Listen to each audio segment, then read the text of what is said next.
There we go. All right. Good morning, everybody, and welcome to Pre-PELS I. We'll be going through a few things today. We'll start with a welcome and some Zoom etiquette and icebreaker polls just to see how you're doing and test your knowledge of Rotary. And we'll do an open general session by District Governor-elect Jeff Weinrack. He'll talk about some district business. And then I'll be talking about managing your club and online tools. And one bonus I neglected to include in this agenda, since Jeff is just back from International Assembly, he will also be giving an overview of what he learned there and some other tips for managing clubs this coming year. And also just a quick note, for online PELs, we're trying to do those things that lend themselves to being in front of a computer so that at PELs in person, we'll focus on those things that are better in person. So the Zoom etiquette, please do turn on your camera if you have one so we can see you. And if you can update your name, you want to click the three dots, look for your own little box, click the three dots in the upper right-hand corner and add your first and last name, role, and club name, assuming it all fits. Do your best. Please mute your mic when you're not speaking and do participate when we get to those interactive portions. We do want to hear from you. We are a team. And please remember, we're all volunteers. So when I make mistakes, please be nice to me. I mean, you don't have to be nice to Jeff, but if you could at least be nice to me, I'm just kidding. Be nice to Jeff too. Be nice to everybody. All right. And everybody can see their audio and video controls at the bottom of their screen, hopefully. Perfect. Yeah, it looks like everybody's muted. Doing great so far. Okay. So now we'll start off with the audience participation. Please participate in the following polls. First one, and I think for the recording's purpose, you maybe can't see it in the recording, but my question is, how are we feeling today? Great, good, okay, not so great, better once the coffee, tea, other caffeinated beverage sinks in? That's my particular choice. Give everybody a minute to vote. This just helps me check if you're awake. Thank you for participating. All right. And for those of you that laugh at my jokes, even when they're bad, you do get extra bonus points. So thank you. Thank you for that. Great. All right, let's end the poll.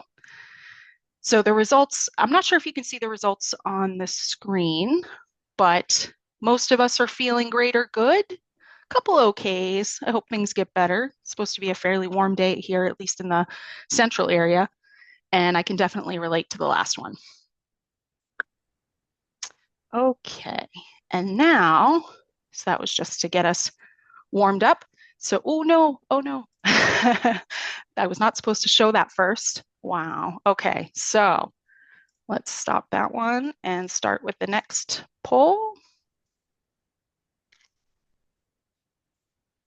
Okay, so this one is not, oh, maybe go on mute, please.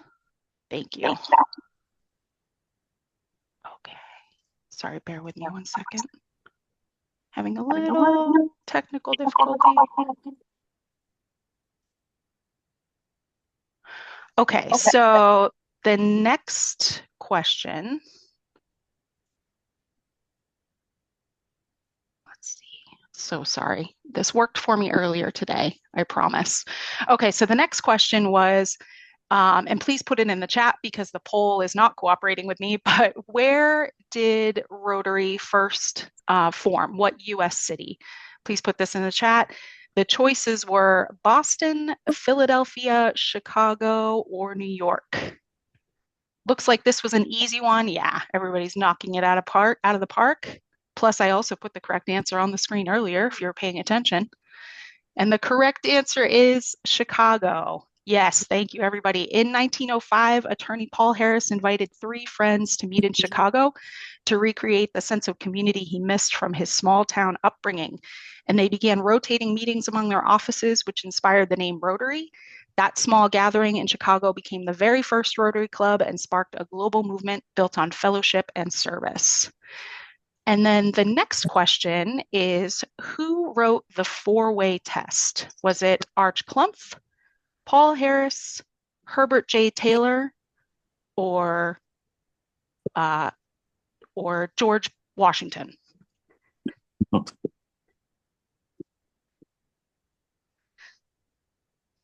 Okay, we'll give everybody a few minutes. Looks like we're split. Oh, somebody did a write-in of Ben Franklin. I like it.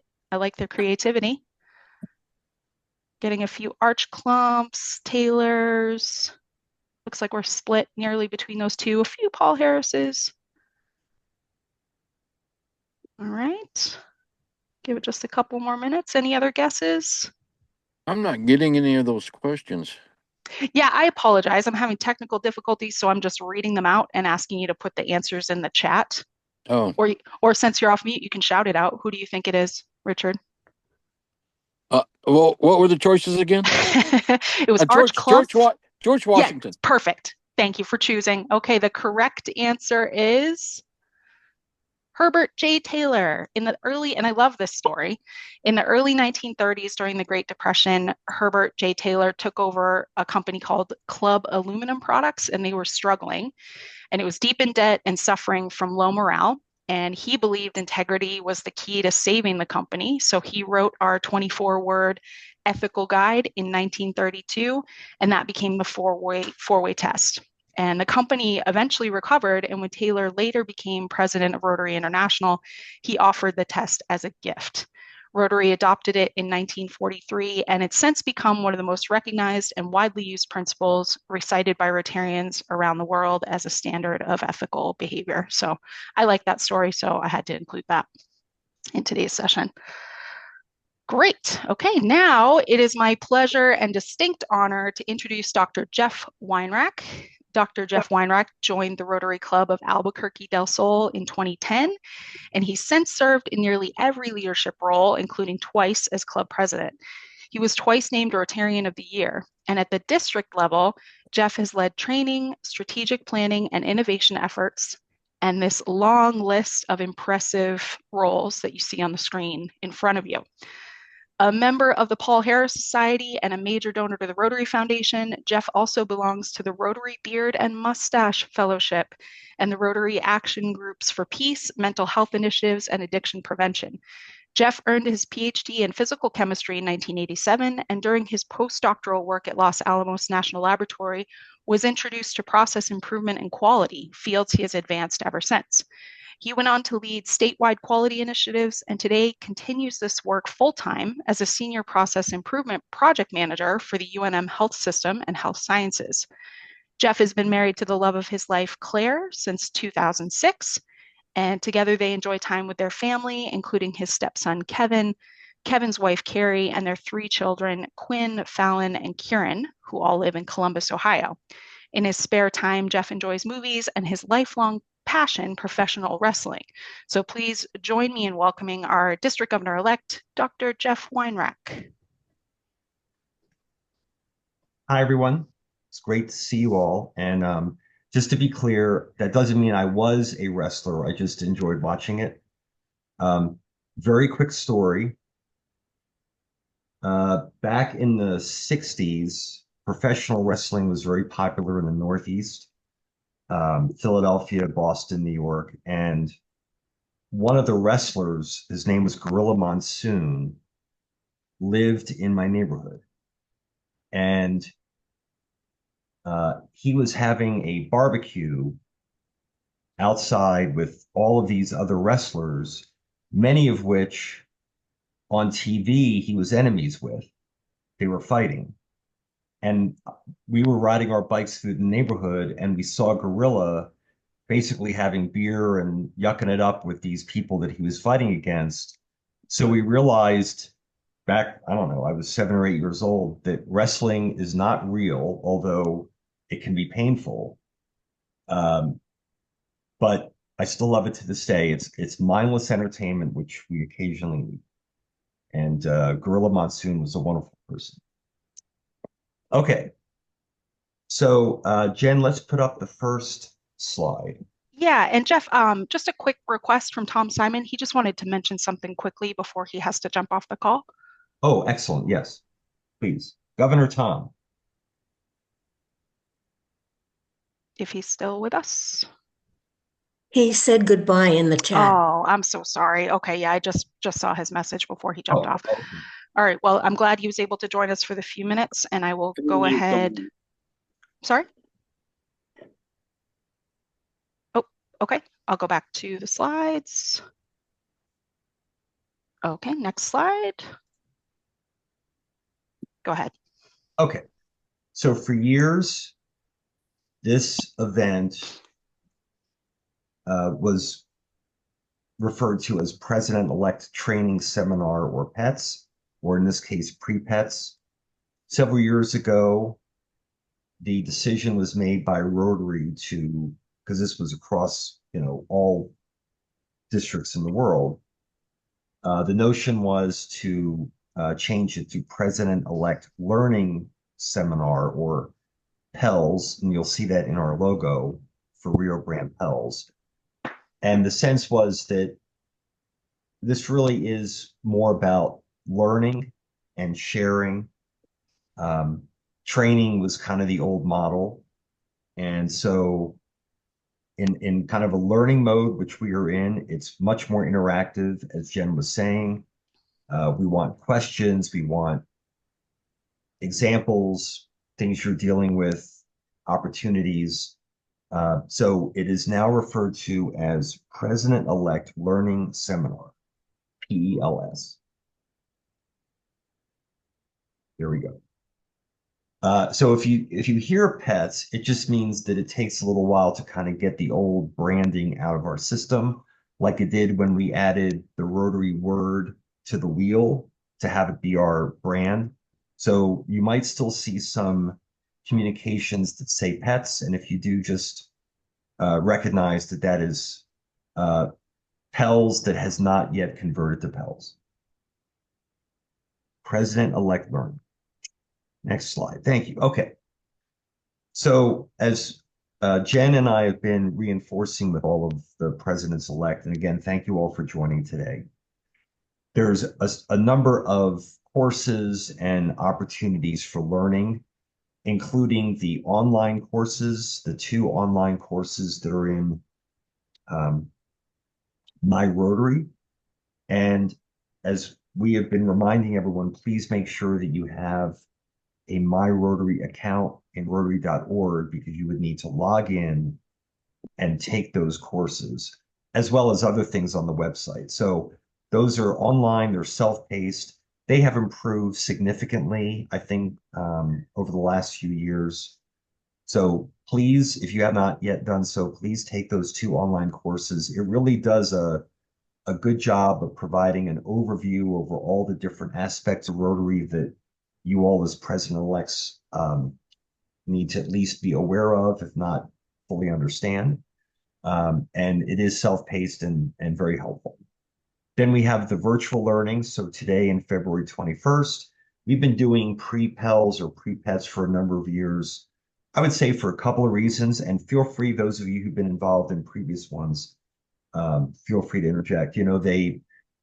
There's a lot of material to cover.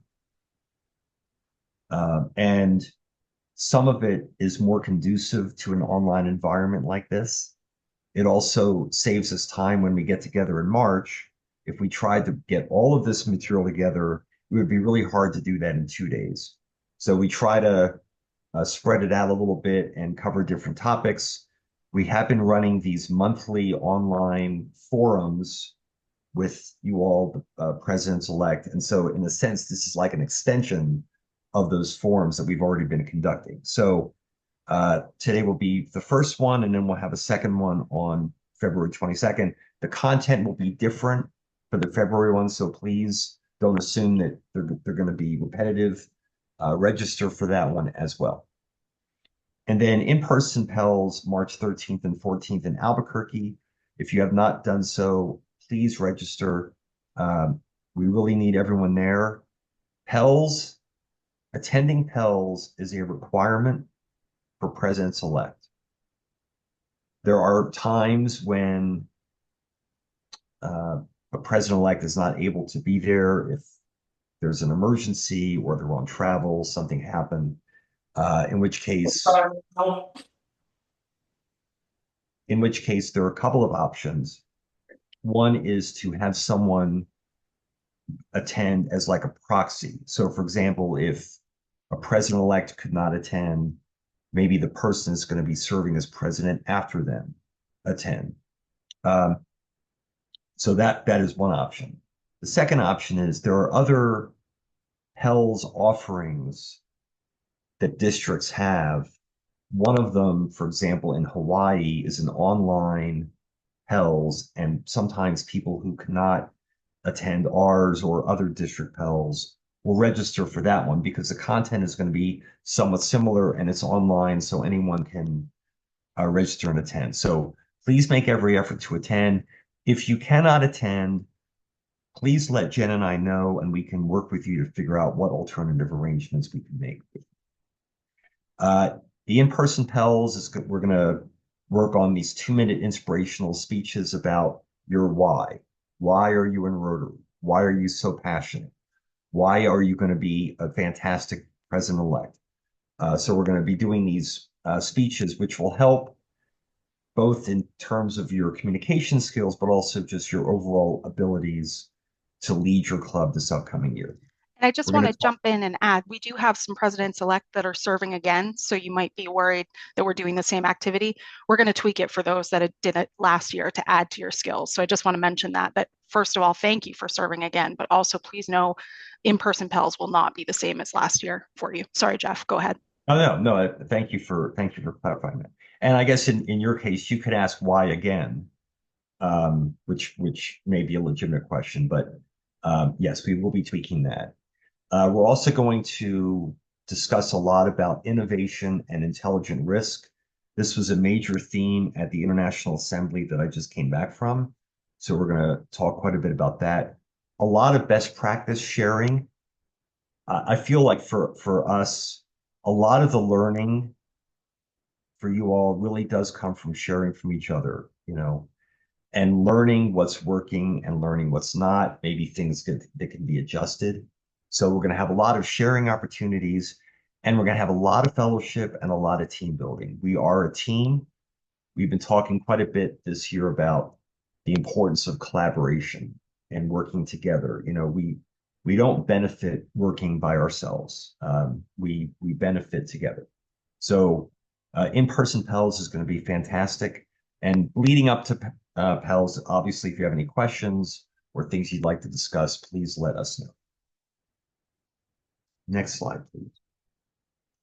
So TK O'Geary, who you see here on the slide, is a good friend of mine. I've known TK for over 20 years. We got to know each other through quality.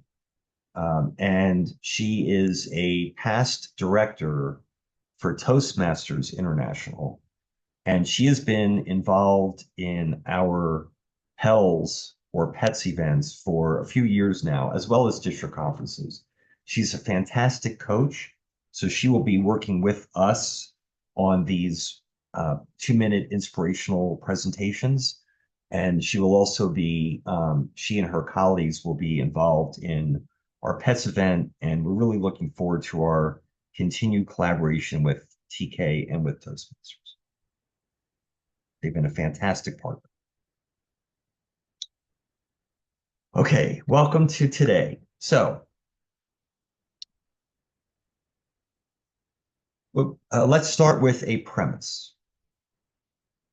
And I've had the opportunity to go to a number of Rotary conferences and conventions over the last 10, 15 years.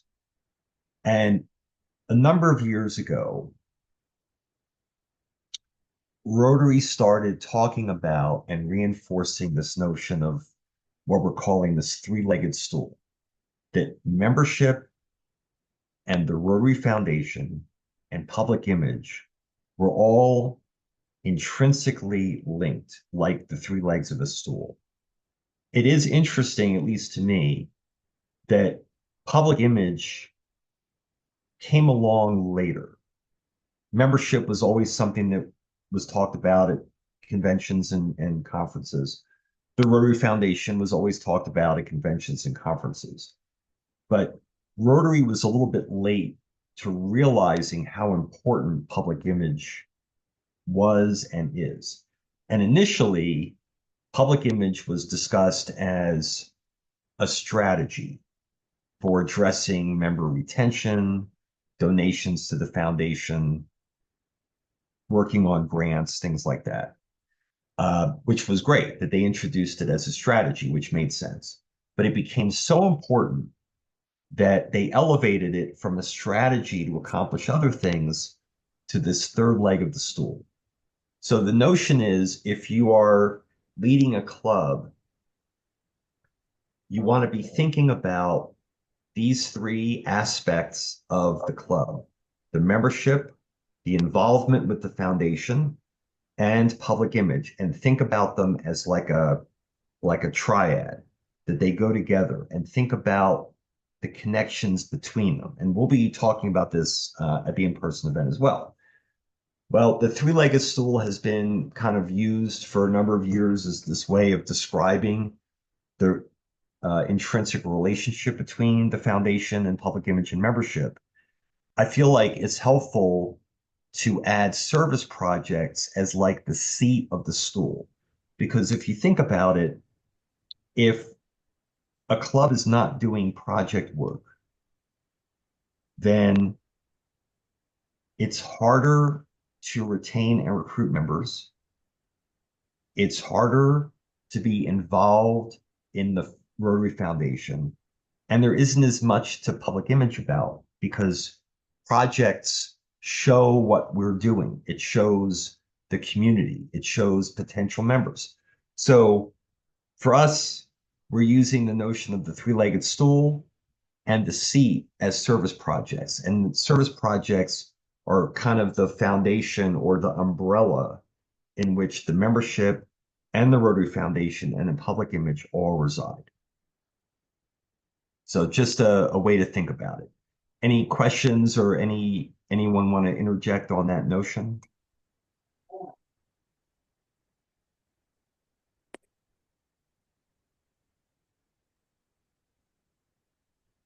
Not hearing any questions. I hope it makes sense. We will reinforce this. And again, it's for an individual club member, it's nice for them to think about this notion of the three-legged stool with the seat. For you all as presidents, I think it will help you because when you're in meetings, the discussion may be about one of them, but you have the opportunity to think about how those things that are being discussed may be connecting or should be connecting to other things that would leverage or support or reinforce what it is that's being discussed. So just kind of get that principle in your head and hopefully it will help you as you're leading your club. You will be the president. Jeff? Yes. Warren has his hand up. Hey, Jeff, good morning. Good morning. One of the things that we're becoming more and more aware of in our work in El Paso with our club is a shift in thinking from Rotary is all about attending a luncheon meeting or breakfast meeting every week. And for a long time, Rotary has kind of identified that as the key to you being a member of Rotary. And we've had a lot of success in beginning to try and spread the concept that the meeting is one way of participating in Rotary. And it's just as important. The service project work is just as important. And we're finding that a lot of people, we get that. You're starting to get into brand thinking here. And one of the unfortunate things about the Rotary brand, at least in El Paso, is that people think either they were a Rotarian or they've thought about being a Rotarian, but they didn't feel they could commit to a luncheon every week. So I think we're having some success in trying to rethink about how we talk about membership, how we explain Rotarians to the rest of the world by really looking equally at project or services as with the weekly lunch. That is really great, Warren. Boy, a lot to chew on there. It's interesting if you have been involved in any surveys of your club membership, maybe you were on the board or maybe you were president last year or previously. Generally, when people ask why they are in Rotary, they will, if there was like a ranking, the two that tend to bubble up to the top for people are fellowship and service in some order. The service is really important. It's the doing, it's the action. One thing that we're hearing, for example, with public image campaigns, is we're seeing less, let's say, social media posts or newsletter articles about a meeting with a picture of the speaker, maybe shaking hands with the club president. What we're seeing more is the club doing work out in the community, internationally, with Rotary branding, clothes, and signage, and all of that. And I think that that's part of what you're alluding to.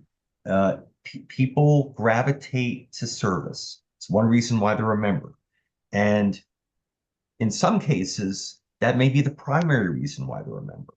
So I think I mean, there's all sorts of other things I think that come out of your question, but it is true. Not everyone joins Rotary for the same reason.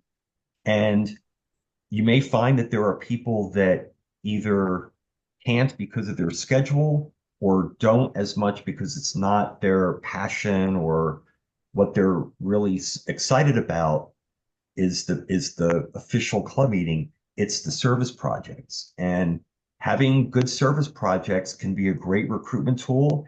And we know that it helps with retaining members, that those people that really like to do the work, that roll up their sleeves, that's why they're a member. And so I think that's great. And maybe, oh, go ahead. I heard a voice.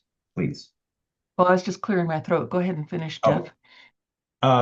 So I think as presidents-elect, it's helpful to be thinking about, if you want to call it, the diversity of offerings for members, the excellent club meeting with the excellent speakers, the excellent service projects, the fun events, the different things that may cater to different groups in your club. And you kind of have that diverse set of offerings so that everyone hopefully has something that they can really grab onto. And for the people that are interested in joining, they see something that they really like and say, that's something I want to be a part of. So you're definitely on the right track. Club meetings are still very important, but it does seem like over the years, it's not that they're less important, but other things have maybe bubbled up in terms of importance for, let's call it a vibrant club, which, plug for our training later this month on being a vibrant club, is having that diversity of offerings for members. Anyone else? By the way, the mode that we're in right now, I can't see other people. And Erin is raising her hand. Yeah, Erin, go ahead. Yeah, I just wanted to add to that too. Being a relatively new member to Rotary, just over 2 years, I've noticed that most of our club members are very club focused, and that there might be some interest in people that are interested in joining Rotary or joining Rotary about other items. In a recent meeting we had former Peace Fellowship, I don't know exact title, but he came and spoke to us, and he asked, well, how many people have heard of Peace Fellowships? And about 4 people raised their hand. And this is a club that's been around for a while, with lots of people that have been around for a while. And it just added to my, I don't want to say concern, but just realization that there might be folks that aren't interested in the other things that are available or that Rotary does. And taking up my president essentials training like yesterday. I found a document that I'm sharing with our club that I really liked because it was like, here's what else you can, here's what Rotary is up to, and opens people's eyes to the district level, which I kind of fell into immediately. But that for me is one reason to be engaged with Rotary, be a Rotarian, is the things that I can do and get engaged with like internationally. So I'm going to put a plug in for the International Convention in June, which I'm going to be going to with a couple other folks. So anyway. That's great. One reason why when Jen read off my bio, it included the Rotary Fellowships and the action groups is for the same thing. A lot of people don't know about the fellowships and the action groups, and because they're not necessarily something you do through a club, but they're things that Rotarians can be a part of. So there's all sorts of opportunities. So yeah, that's great. Thank you, Aaron. Any other questions or thoughts about the notion of three-legged stool with the seat? With the seat, we added that. I don't want to say we coined it, but we did feel like we wanted to add service projects because it's so important. So as incoming president, as club executive officer, if you want to use that term, you'll see there's a few bullets of things that you should be thinking about and working on making them effective as much as possible. Being a vibrant club, and again, we'll talk about that later in January. Productive board meetings. Maybe now as a president-elect, if you're on the board this year, you're seeing things that are very productive that you're going to want to keep. You may be seeing things that are not so productive, and you may want to change those things. So you've got the opportunity to make the board meetings as productive and as valuable as possible. The service projects, the fundraisers, the socials, all the other events, making sure that there's a nice number of offerings for the members. The notion of the avenues of service, which they still exist. They're here on the screen. We don't reinforce them as much as we used to. I'm hoping that we do that more this upcoming year. But club, community, youth, international, and vocational service. It's nice to have opportunities in the club under all 5 of those avenues of service. And then this notion of risk management. So very quickly, we're going to get more into this at in-person PELS. There's a notion of what's called intelligent risk that comes with innovation. So we're going to talk a lot about innovation. With innovation, there's almost always taking of risk. The important thing, because not everything is going to work. We're going to try new things. What's key is to think through them. Not everything is going to work, guaranteed. But we're not going to try random things either. Think through them. And whatever risk is associated with trying the bold thing you want to do, just make sure that you're aware of it and you're willing to accept that risk because not everything is going to work. So we'll talk more about intelligent risk in Albuquerque. But then also the notion of stewardship. As the president, you are the steward for the club. Things are going to go awry once in a while. It happens, including the last day of your year as president, by the way. So you can't take your foot off the pedal come June 1st. Things happen at the end of the Rotary year too. Financial management obviously is very important. Youth protection is extremely important. Aaron can certainly talk about that, as can Dick Jones. So understanding and managing is a really important part of your role as president. And again, this is just a few bullets. There's certainly more than that. And Jeff, we have a question from Steve Smith. Go ahead, Steve. Yeah. We were talking about people not having time to make a meeting every week, and that could be a stumbling block. And I was wondering if in a regular club that has weekly meetings, do any clubs in the state offer a membership where they could attend on a bi-monthly basis, 2 times a month? So others can chime in here. Rotary clubs are becoming a lot more flexible regarding the frequency of meetings, uh, who attends, when they meet, where they meet. And I think that's one of the innovations that we're seeing now is this notion of clubs having more flexibility. Attendance, while important, isn't couched as a requirement like it used to be when we were members of Rotary clubs, where we had to attend a certain number of meetings, we had to attend an amount of time before we could consider present, all of that. So there's a lot more flexibility, and I feel like if a club member can only attend a certain number of meetings because of their schedule, but they do other things like get involved in service projects and things like that, then for me, that's wonderful. And it's not like it would be unfortunate if they couldn't attend more club meetings because they're doing other things, right? So having an engaged member can mean different things to different people. So I feel like we're at the point with Rotary clubs where you, as the president, have that opportunity to see what flexibility works in terms of attendance and when and where and how often for meetings. Does that answer your question? Yes, it does. The only thing I was, I mean, you wouldn't. I wasn't thinking about setting up a separate club for bi-monthly meetings.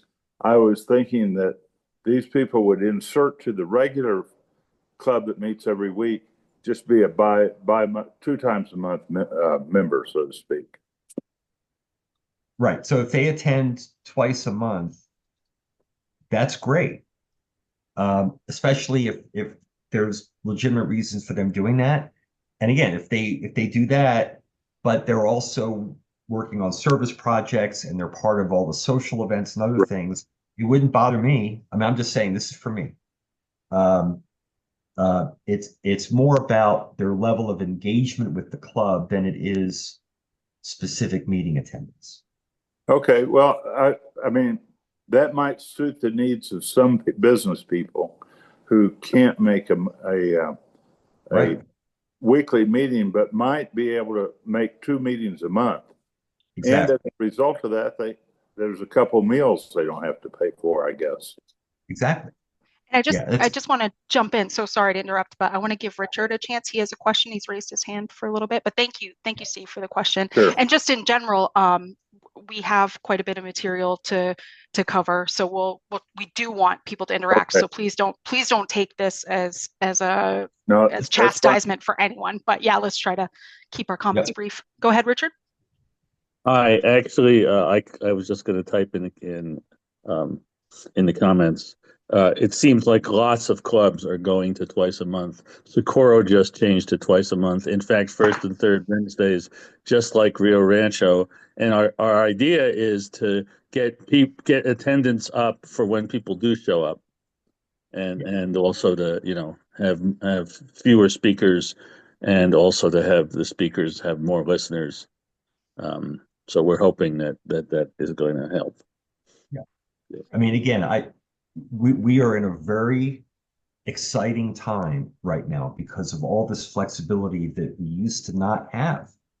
And it's really a question of what are we going to do and why? Because Rotary has kind of opened the door now. So this is great. Thank you very much. Let's go to the next slide. You are supported by a large cast of characters. Some of them are legitimate characters. Some of them are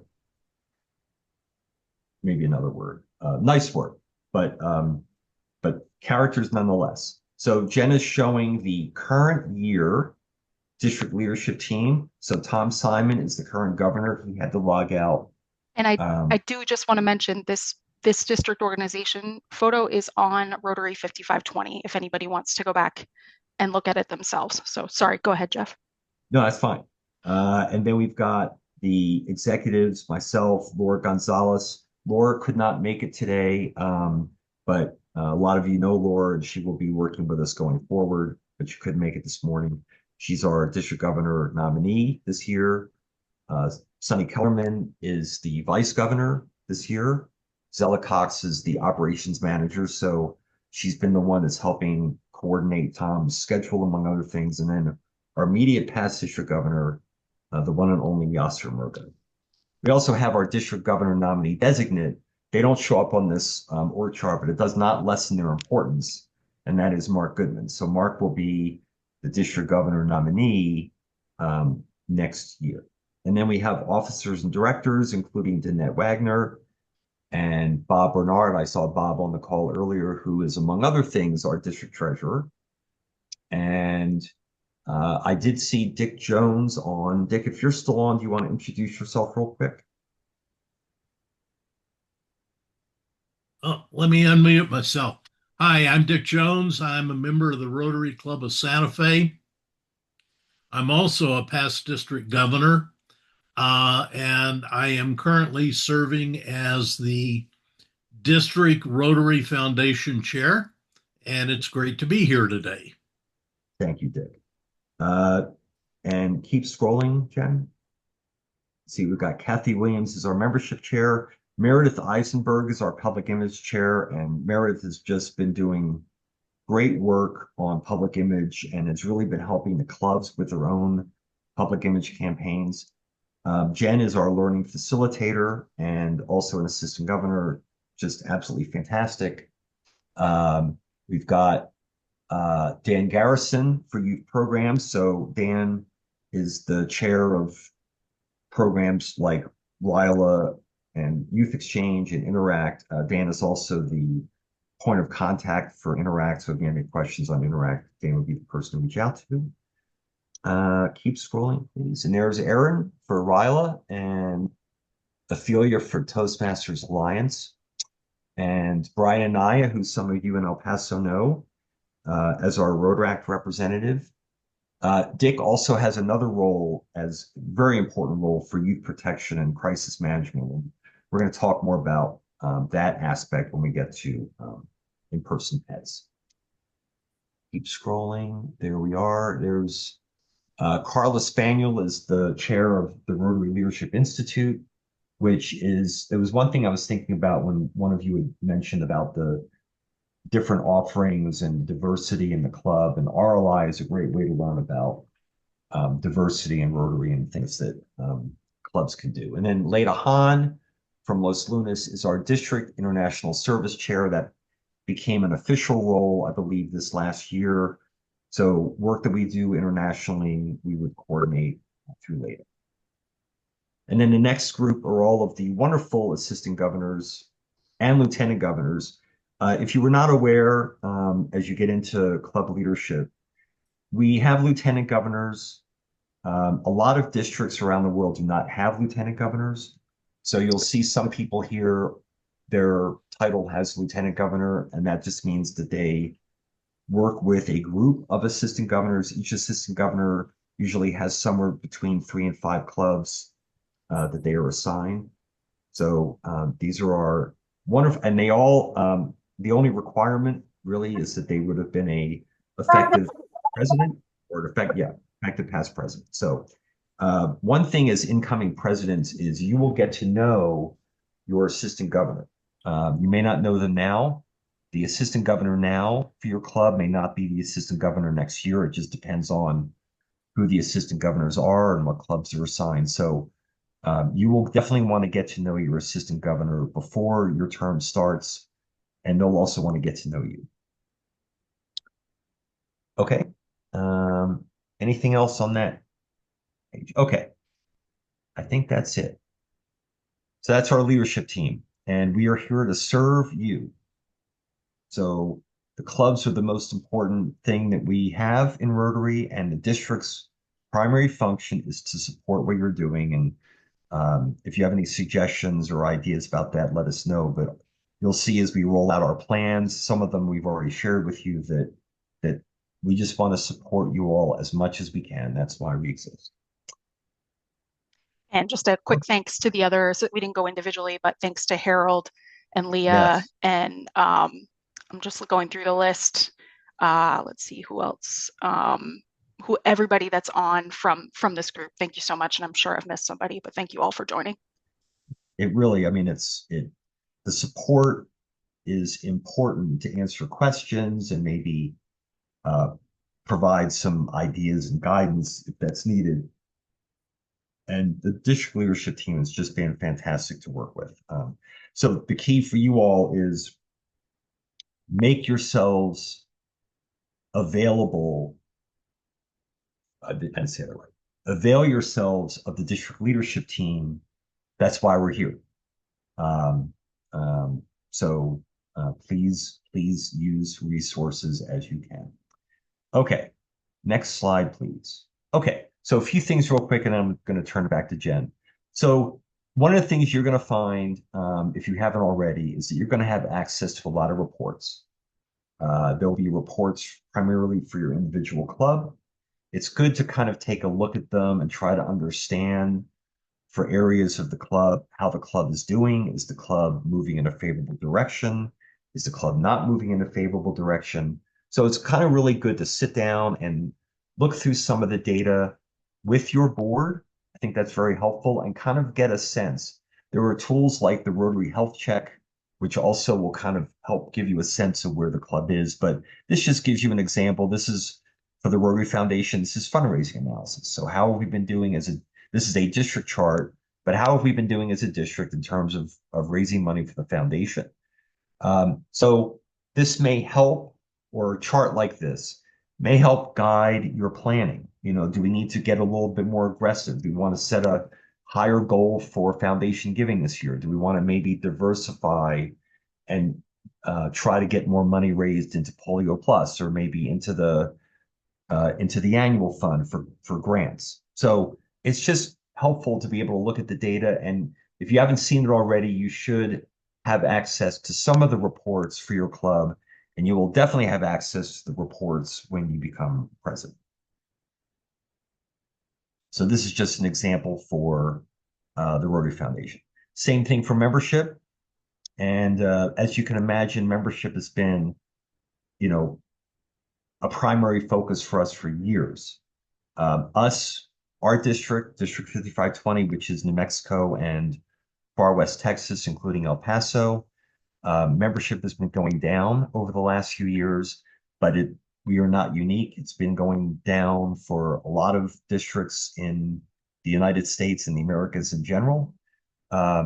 So it suggests that things are happening, that people are either finding something else that satisfies their needs more than a Rotary Club does, or people move, or something happens, or we're not recruiting as many people in to Rotary as we should. So there's a myriad of factors. This is just, again, a sample graph that comes out of the reports. I will say the one thing that we are seeing, which has been true for quite a while now, is that we do bring in a lot of people into our Rotary clubs every year, but we lose a lot of people too. And a lot of the people that leave Rotary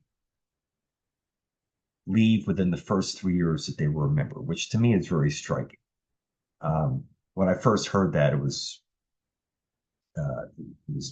kind of shocking, but it suggests that those people that joined maybe had a certain expectation for their membership that was not met. And if it wasn't met, they left. Having said that, if they make it through the first 3 years, the likelihood is they're going to stay because their expectations are being met and they continue to be an active member of the club. Age of members is very interesting. Some of the membership charts, I'm looking at the chat. So Richard had put this in. Some of the membership charts you'll have access to will show demographics, gender, age, years in Rotary. So the age factor is very interesting and something that is worth taking a look at, definitely. Next slide, please. I talked about public image. I would say what's really key now with public image, and I feel like Meredith and the public image team is really focusing on this, and I'm seeing a lot of it from the clubs too, is that public image is sharing stories. stories in narrative, stories in pictures. Stories tend to resonate with people. Maybe it gets an emotional tug. But a lot of the public image is not just here is something. It's a story that people remember more than perhaps they would otherwise. And we have a new section of our district website that is all about stories. And you can submit your story, and we're getting really good stories on there about things your club has done, things your club is going to do. So that's just started, I want to say, in the last month or two. So, and that's a theme we're going to be continuing with you all over the next year and a half is telling stories and kind of how that resonates. So, like those 2-minute inspirational presentations we're going to be doing about your why. Same kind of thing. Next slide, please, Jen. And then, so those were the 3 legs of the stool. And then we have the service projects like Epic Day of Service. There's going to be more initiatives. I expect they're going to be at the district level to work with all the clubs on. And, it's part of the thinking is what types of service projects do we want to be doing as a club? How will those service projects support our membership? Will they be opportunities to bring in new people? Are they going to be projects that are supported by the Rotary Foundation? And then how are we going to promote them? Promote them before they happen and show what we did after they happen. So again, that's kind of the seat in our 3-legged stool. Next slide, please. Okay, so one thing we wanted to touch on briefly is called the Rotary Action Plan. The little diagram on the right is kind of a 1-page view of it. It was rolled out several years ago. At the top, and it may be hard to see it, but it has the Rotary vision statement. And what's interesting about the vision statement is that 4 words in that vision statement read as almost like an adjunct to the vision statement, which is together people create change. And those 4 circles kind of in the middle there reflect 4 pillars or 4 groups of things to think about for a Rotary Club or for a district. And you see what they are on the left: increasing our impact, expanding our reach, enhancing participant engagement, and increasing our ability to adapt. And the innovation that we talked about earlier fits very nicely into increasing our ability to adapt, be flexible, be accommodating. So we're going to talk a lot more about the action plan when we get to Albuquerque in March. And it's something that is worth thinking about, again, in terms of this breadth of your Rotary Club. Do we have activities or items under each of these 4 areas that we can focus on? Next slide, please. So we have talked about this notion of 3-year rolling goals for those of you who've been attending the monthly forums that we're having. This is one initiative that Rotary rolled out a year or so ago. The idea basically is that there are certain goals for a club that by definition take longer than a year. By definition, like working on and being part of a global grant is going to take longer than a year. What Rotary is trying to promote is that we should be thinking longer than the year that we are serving as president. That if we're looking at membership goals or donations to the foundation, we should be thinking a little bit longer term, because a lot of things take longer than a year, especially when we're in this mode of innovation and trying new things. It may take more time. So the notion now is that we have the opportunity to set 3-year goals and work with, let's say, your successor. So the person that's going to be serving as president after you, if you know how that is, to kind of think about next few years and what we're going to try to accomplish over that 3-year period. And what's the first year going to look like?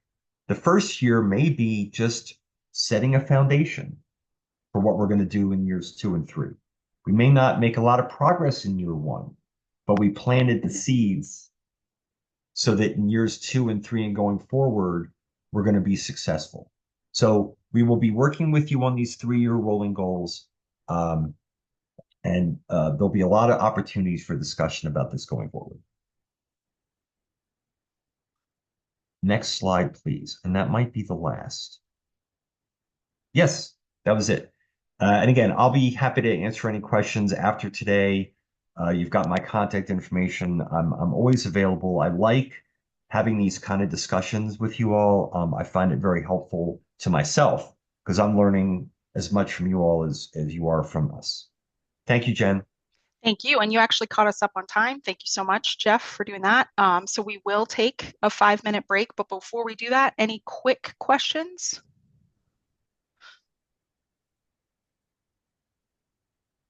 And I'm sorry I yelled at you earlier. Please do feel free to ask a question. We do want questions. Jen, I don't think you yelled. I yelled. I definitely did. It was so harsh. Thank you, Sunny. TK O'Geary is the name of the Toastmasters lead. Yeah. And I will share these slides after the session so that you have those to reference. O'Geary is, yeah, go ahead. It's O'' capital Geary. TK O'Geary. Yep. I'll put it in the chat too.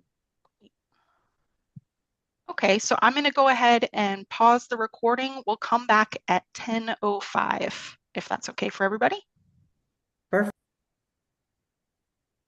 Okay, great. Welcome back, everybody. Thanks for being timely. Really appreciate it.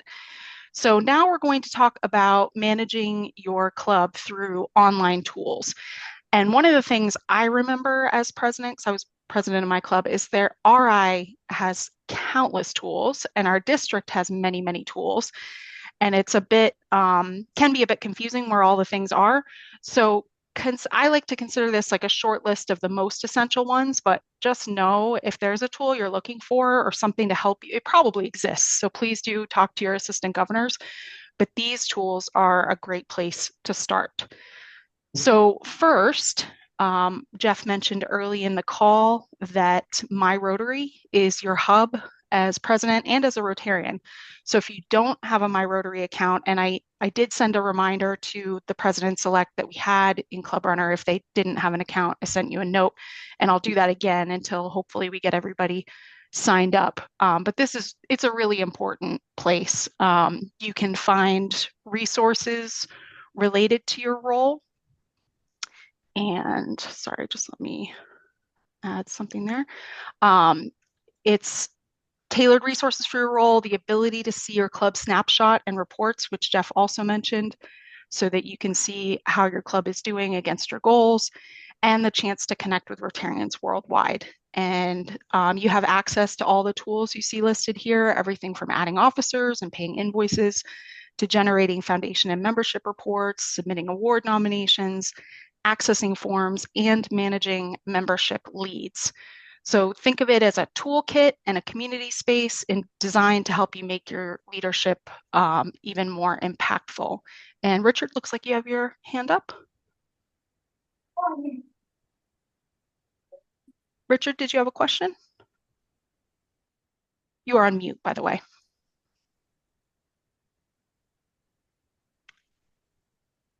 Okay, we'll come back to Richard. I couldn't find unmute. Oh, got it. Go ahead. Oh, God. If you could just summarize the difference between My Rotary and Club Runner, I guess I get the idea. Club Runner is an add-on, but My Rotary is actually the important one or something. Yeah, so My Rotary is from Rotary International, and Club Runner is more district-based. So they do share some of the same links and information, but Club Runner is more local. My Rotary is more global, if that makes sense from the Rotary side. And if anybody has anything from our district leadership, if you want to add anything, like Sunny, anything that you want to add to my explanation there? No, that pretty much summarizes it. Use both. They're both very important and for different things. If you enter things in Club Runner, they will gets sent to my Rotary. If you enter things in my Rotary, it doesn't come back this way. Okay, so if we want to tell people about an event we're doing, we should make sure we put it in Club Runner. Absolutely. And it'll get to my Runnery. Okay. And in the district newsletter, of Yep. course. Yep. Thank And you. events, I'm not sure events will make it to my Rotary, but yes, you want to tell other clubs Right. in our district about events, do put them in Club Runner. Yeah. And there's even a little checkbox to show it on the district calendar. And I'm going to talk a little bit about that when we get to the Club Runner app in a minute. So just to show you, if you click this link, and as I mentioned before, I will provide the slides, but my Rotary looks like this. Your login will be in the upper right-hand corner. I've already logged in just so that you can see what it looks like. And this is a hub. There's lots of links that you'll need that we're actually about to go through, but they're right here on the page along with other information. So that's my Rotary. Next, we have my favorite, which is, and my club is tired of me talking about it, is the Club Runner mobile app, it's an amazing tool. It's available on both iOS and Android platforms, and it helps your members stay connected with quick access to member search, not only within your club and all their contact information, but the whole district as well. There's an all events listing where you can see district events and those club events where the club has clicked that show on district calendar button, and the ability to view and register for upcoming activities. It's got an updated navigation now. So if you looked at Club Runner last year, a Club Runner app last year, it looks different now. It's a little more streamlined. You can access your profile, check club details, view your foundation recognition points, and it's completely free to download. So I've taken some screenshots just to give you an idea of what you can do. When you log in, your homepage will look something like this, but you can actually customize it a tiny bit. So I'll explain that in a minute. If you click these three lines in the upper left-hand corner, this menu in the second screenshot pops out, and there's actually even more options below what I've shown here. And by clicking these stars, this is what populates your homepage. So I felt I use these starred items more often than others. And so that's what shows up here. And just to give you an example of the all events, so when you click on this one, or if you click on all events as the tile here, you'll get the same monthly view. This is January, and you can see by clicking on today, the district event is Pre-PELS I. And then if you click on Pre-PELS I, which is shown here, you get a little more detail and the option to register. So you can either go on the website rotary5520.org and register, or you can come right to your app. So I find that very convenient. The other convenient part that I like a lot is, say you're at a district event and you talk to Bob, but you have no idea what Bob's last name was or what club he belongs to, but you wanted to reach out to him again. You can go to the member search item here, and you can put in any partial information you have, first name, last name. You can look at by club, put that information in, and it'll bring up, if say you have just Bob, it'll bring up every Bob in the district. And then hopefully you can find the one that you're talking to and reach out to them. So that's really important. And then I've had, one other thing I want to mention is I've had a few new members join my club, which we're very excited about. And they asked about a club directory. And I said, actually, we don't have to invent that. It's right in the Club Runner app under the club members tile. So when you click this tile or from this menu over here, it lists every member in your club, and you can click on each one to see what contact information they have shared. And you can usually see like sometimes you can see their birthdays. If they've shared it, you can see their home address, you can see their Rotary anniversary, if all of that information was shared. So please do download the Club Runner app. It's incredibly useful, and I highly recommend it. The next tool that's really important is Rotary Club Central, and it's a place where you set and track your goals. And Jeff is going to talk at the end of the presentation about how a plan with, or rather, something that you want to do without a plan is just a wish. I don't want to steal his thunder, but you want to make sure you have some goals set to help guide your club and what you want to work on. And you can enter your achievements as well, like membership, public image, service projects, foundation giving, and engaging young leaders. And you can review just one other thing I want to mention. Sometimes folks get a little scared about setting goals because they feel like once they're in the system, they're maybe written in stone. And that's not the case at all. As you review with your board or with your club members, you can adjust those goals over time. Gives you access to trends and reports so that you can see how you're doing and compare with other clubs. So think of it as your planning dashboard, helping you measure your impact and keeping your club moving forward. And here is what it looks like. I'll just mention again, from my Rotary, you can find it here in the center box, and it's also under a tab up here, but I won't get too far into that. I just want to show you what it looks like. This is my club's information. I'm not going to scroll down because there's some financial stuff in there, but just know the 6 priority goals that Jeff mentioned are at the top and they're starred, and you can switch between years.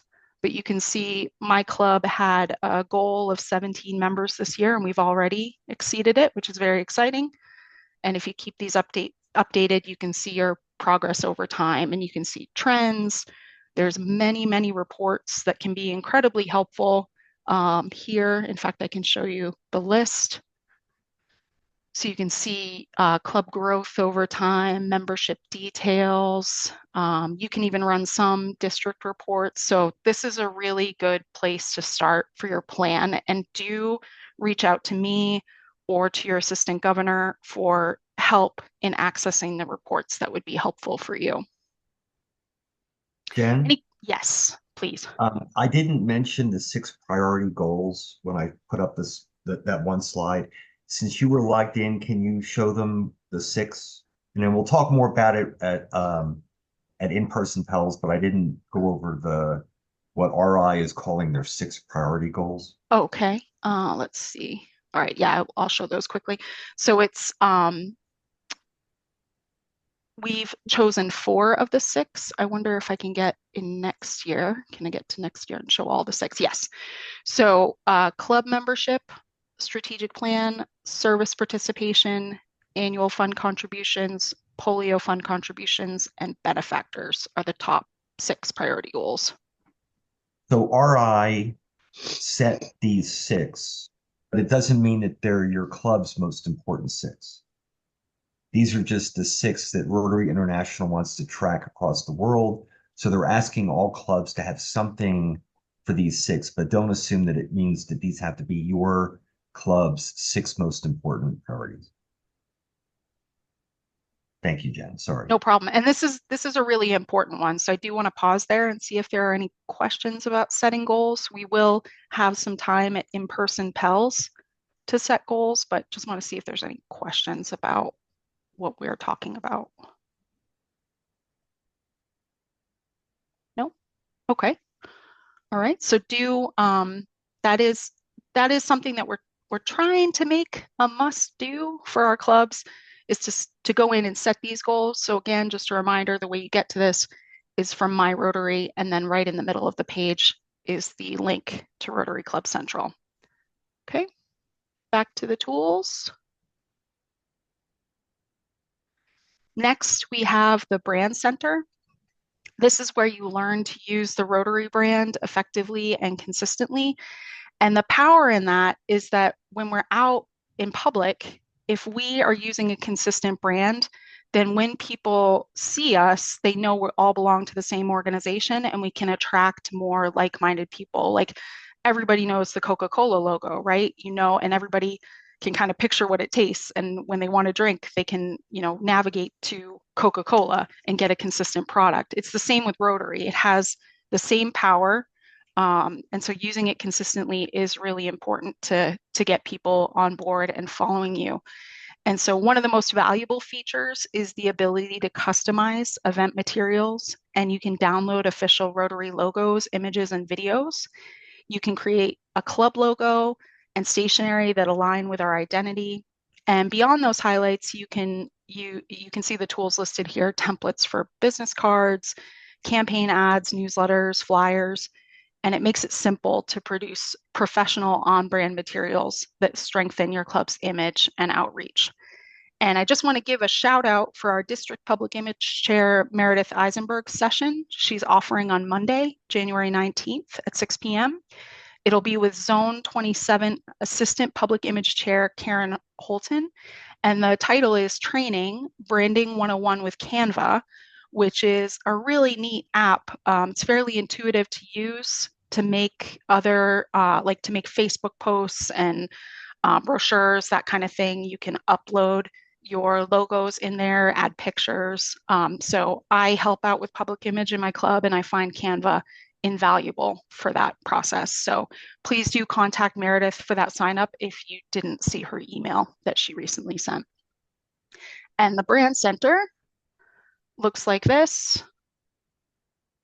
There's an orientation video here, and you can see how you can learn how to apply our brand and then find these ready to use banners, posters, different templates. In fact, the backgrounds that you see some of us have here in Zoom came from the brand center. So lots of things that are helpful there to use. Okay. Next, we have a Rotary Showcase, which I think has been renamed the Service Project Center. And this is where clubs can shine a spotlight on their work. You can share photos and videos from successful projects, making your impact visible to the wider Rotary community. It's a place to research projects and potential partners, which will help you connect with others who share your club's same goals. That way you can get ideas from them, see maybe how they tackled the same problem. And beyond these highlights, all the tools you see listed here make it easy to report how your projects contribute to Rotary's global impact. So think of this site as both a gallery and a networking hub, celebrating what your club has achieved while linking you to opportunities for even greater service. And that is here. Service Project Center. You can very simply add a service project here. You can look for projects nearby, and it is searchable. I actually have not clicked on this morning, so I'm just clicking on one of the project pins. So we'll see what happens here if it comes up. So Zone Institute was one of the projects that was loaded in the system. But we've got holiday food collection, river park cleanup. You can get lots of ideas and connect with other clubs that are doing similar things.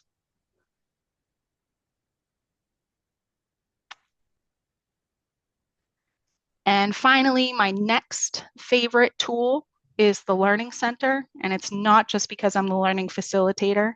I'm a learning nerd, I guess. It's your gateway to continuous growth in Rotary. You can find courses tailored to your role, as you know, because we've asked you to complete the President's Essentials 1 and 2 this year before you begin your term. But there's lots more. There's courses for all the club officer roles. There's Toastmasters courses in there to help with public speaking. So many different things. So please do, and with regard to the club officers, please do make sure your secretary, treasurer, foundation chair, public image chair, and other leaders all take the courses built for their positions. And your AGs should be reminding you of that as well. We'll discuss that further as an AG group, but we want to make sure our officers take the courses that are designed for the role. It's flexible, practical, and built to help you strengthen your skills while serving your club more effectively. And in addition to the website, which looks like this, again, you can access it from My Rotary. It's one of the boxes in the middle of the page. But once you log into the Learning Center, as long as you have a Rotary account, you'll see all these boxes. So if you see fewer boxes than this, it means you have a guest account. And that's something that we would want to correct to make sure you have the insider Rotary account. But as a Rotarian, yeah. You're not sharing your screen right now, so I didn't know. Yeah. Okay. Let me try again. Sorry about that. Or maybe I have the wrong view. Jen, there are a couple of questions in there about getting a link to the Monday evening brand training. Do they need to contact Meredith for that? Or do you have it? I can forward it after the meeting as well, or you can feel free to reach out to Meredith. any, That would be whatever works. great. Yeah, I'll do that. And Ashley has a question about whether we need to retake the required learning center training if it's been done last year. If you did it last year, you do not need to retake it. Feel free to go back in, and if there's any section that you're like, "Oh, I don't really remember that," you can feel free to retake a section if it helps you, but you don't have to. If you've Great. taken it once, that's it. Ashley, We're not thanks here for the to, question. yes, thank you for the question, and we're not here to torture you. Jen, Yes. there is one correction or one addition to that comment.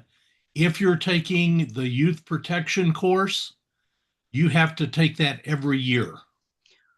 That's helpful. Thank you, Dick. Thank you, Dick. Uh-huh. Just want to keep everyone honest. That's what we need, that, Dick. Thank you.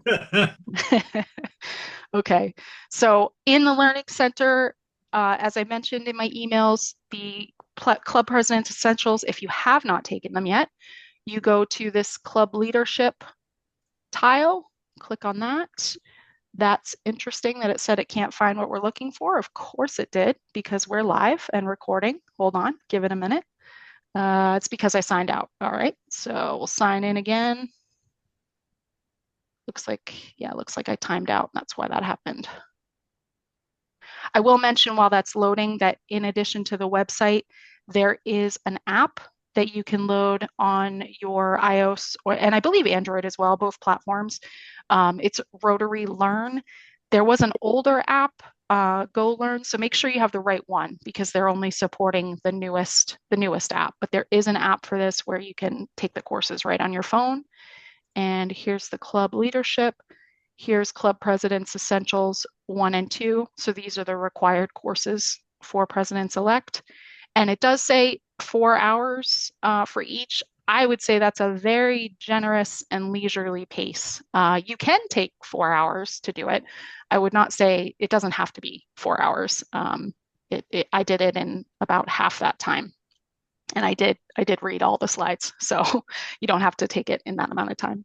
So any questions about the Learning Center or the required courses?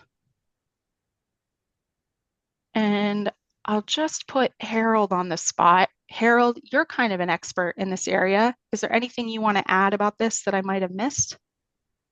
I would just encourage everyone to take as many of these courses as possible. There's no harm in taking, for example, Club Secretary Essentials or Club Treasurer Essentials. There's no harm in that. And it gives you a little broader understanding of the interaction between the different functions within Rotary. Perfect. Thank you, Harold. All right. Any other questions I missed, Sunny?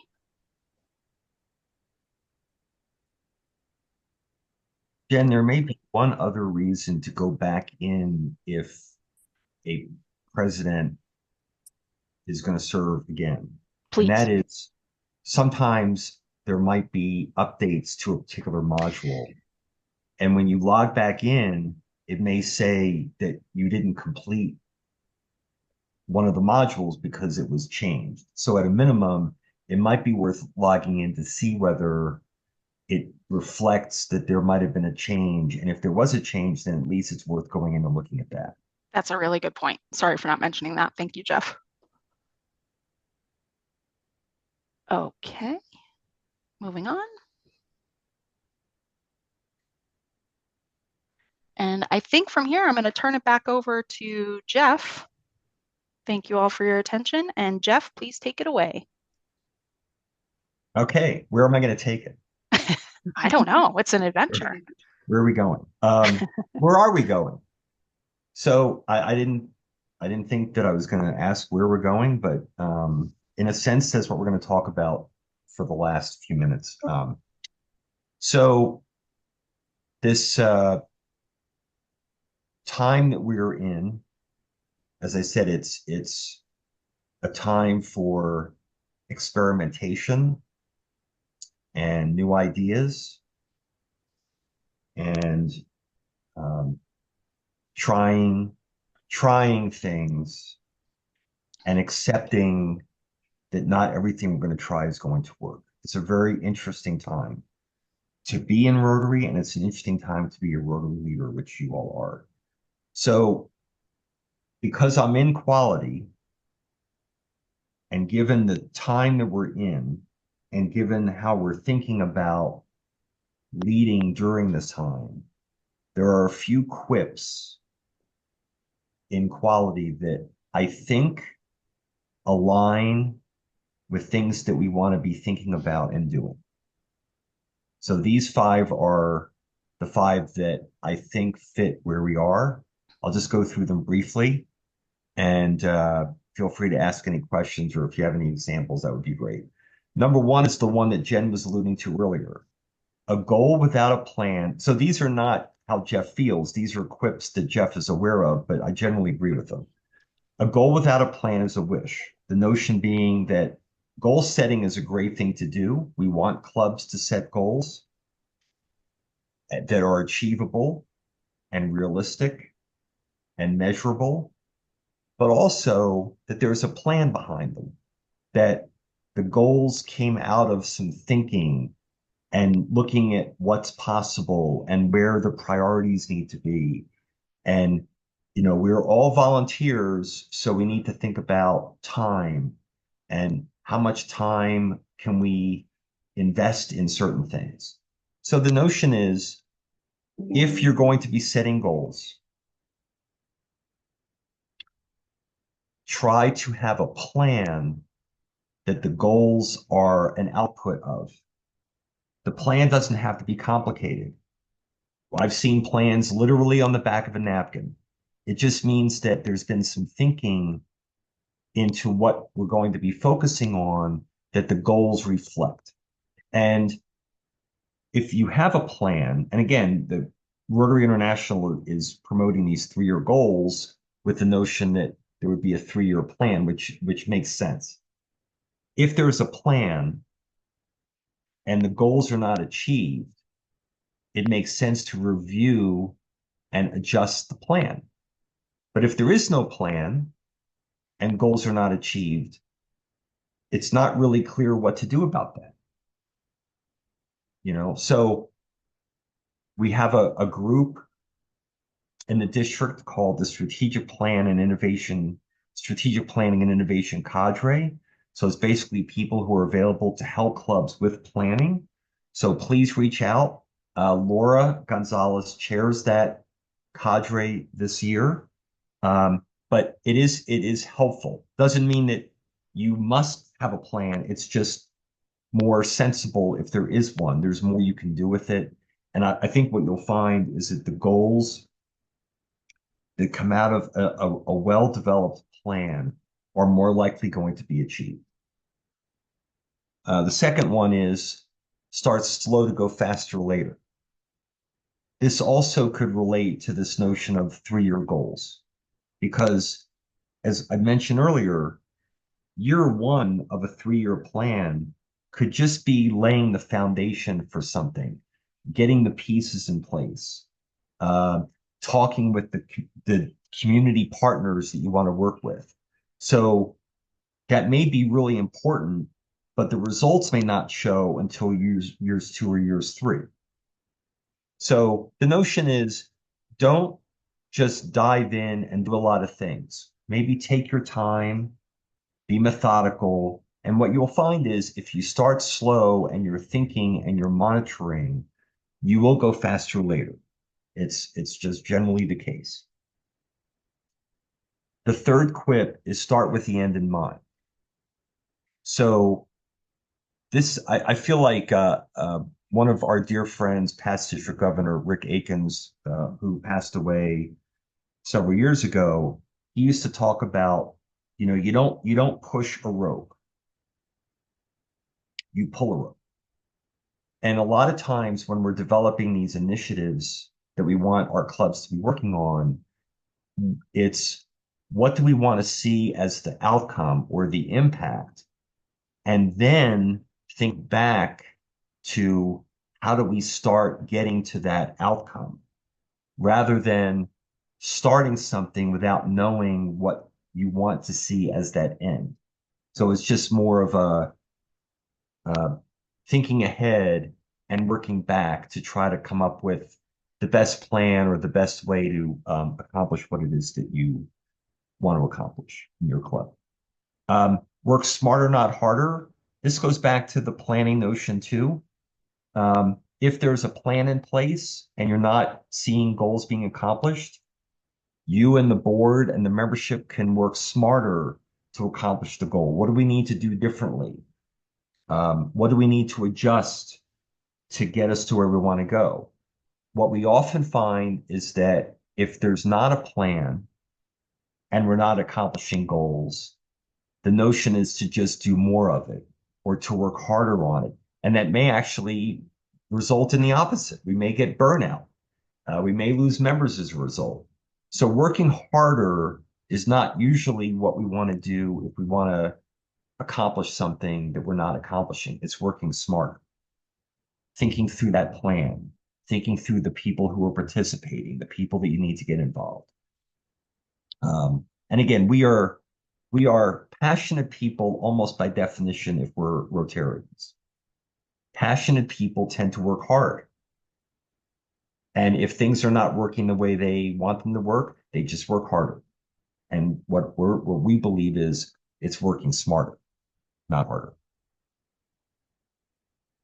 Oh, I like ready, fire, aim too. That's I should add that one. I've heard that one too. But yeah, we definitely do not want to ready, fire, aim. We want to ready, aim, fire. Thank you, Richard. The last one, what gets measured gets managed, really talks about the notion of goals and measuring performance. And Jen went through Rotary Club Central. It is important to monitor because if we're monitoring and we're seeing we're making progress, then we stay the course generally. If we're monitoring and we're not making progress, we need to figure out what to do. And that's where the management comes in. So if you don't have a measure, if you're not seeing the evidence, then it's really hard to manage what it is that you want to do. So I hope that these are things that will be helpful as you're thinking about your term as president. They certainly help me, and I do feel like we're in this very interesting transformational phase where we are thinking more about goals and measures and outcomes. And the message for this year is create lasting impact. Well, if I'm going to be involved in creating lasting impact, I have to see the evidence. I can't just think there's impact. I need to see it. Any questions about the quips before we go to the next slide? Okay, next slide, Jen, please. So as Jen had mentioned, I just got back from International Assembly yesterday, and my head is still spinning. And there were a few themes that came out of the assembly for me. We did have a session near the end where we all shared what we felt were like the 2 or 3 takeaways. Not everyone had the same takeaways, as you can imagine. There were 530 some odd district governors from around the district governors elect from around the world. So we're not all going to think exactly the same, but this is what I took away. Number one, this is the time in Rotary for innovation and bold thinking. It is not the time for status quo unless status quo is going very well. The club is growing, the membership is growing, performance is good. But if it's not, this is the time for thinking boldly and trying new things. We talked earlier about club member attendance and things like that. Rotary has opened the doors for flexibility with club meetings and club types and partnerships and all of that. So for us, we want to at least know what these opportunities are and whether it would be beneficial to use them and to think about trying new things. And I just want to jump in here if I can, Yes. Yes. to add that you might think things are going well. Make sure you ask your members, and probably my tagline should be, there is a tool for that. There is Yes. the Rotary Club Health Check where you can survey your members. And I've actually taken the PDF and turned it into a Google form that you can use with your club. So please contact me if you want a copy of that, or do it your own way. You could do written paper ones in your club, but do make sure you ask, because that's how you determine how things are going, not just your view. Thanks, Jeff. Yes, it's not how you feel. It's evidence. It really needs to be evidence. Thank you, Jen. Number two, when appropriate, think and plan for longer than 1 year. President-elect Yinka talked a lot about thinking this, 3 years out and kind of shaping the future of our Rotary Club, and that a lot of things we're going to be working on are going to take longer than 1 year. So it aligns with this whole notion of 3-year goals, but it's when appropriate. So not everything you're going to be doing, you have to think for longer than 1 year. A service project, maybe next month and we do the project and it's great. Maybe we do it again, maybe we don't. But in general, think and plan for longer than 1 year. And if that makes sense, then work with your successor, which is why it's important to be thinking about, if you haven't already, who's going to be the president next year, and work together on these longer term initiatives. Mark, if you're still on, Mark Goodman is the district governor nominee designate. Laura Gonzalez is the district governor nominee. The three of us work together on so many things because we want this to be sustainable. We want to set a course for the district that goes at least 3 years, if not longer. So it makes sense to work together on a lot of these initiatives. Mark, are you still on? Yes, I am, Jeff, and I underscore that absolutely. I think it's, certainly for the governor line, um, I'm really pleased that we have that continuity of planning, that strategic planning. In the Rotary Club of Albuquerque, I know we've instituted that as well, thinking 3, even 4 years down the road. So I think that's important and healthy. Thank you, Mark. The third theme is that last year's tag, if you want to call it that, was Unite for Good. And Rotary was in this phase of healthy debate about, should we continue these annual themes? Every year there was a new theme. The president came up with the theme. There were pins and badges and all of that. And they were hearing that some people were getting confused because the theme had changed. And it's like, well, does that mean we need to change course and so on? So last year, Unite for Good was this phrase. And we were not sure what was going to happen this year. And when we went to International Assembly, Create Lasting Impact was rolled out. But it was rolled out as a message, not a theme. And it was reinforced that Unite for Good is still a message. And that Unite for Good and Create Lasting Impact are not presidential themes like they used to be. They are messages, and what they really are calls to action for us. So Create Lasting Impact is kind of what we've been talking about, making sure that things we do have an impact, whether it's an impact on the membership or impact on the community or impact internationally. And it's lasting, sustainable, like we do with global grants for those of you who are involved. So Create Lasting Impact, we don't want to call it a theme because they changed the terminology. It's a message, and that Unite for Good is still a message. So if anything, we now have two messages.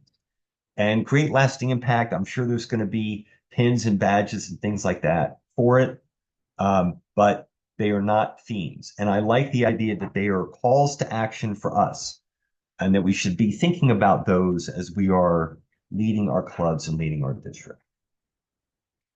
And the fourth, tell stories.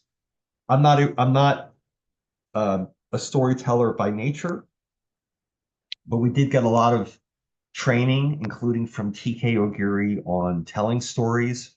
I am a district trainer. That was my previous role in the district before getting into the governor line. And back then, district training was a lot of sharing information. not telling stories, but we really do need to tell stories. They resonate with people. People remember them and they're impactful.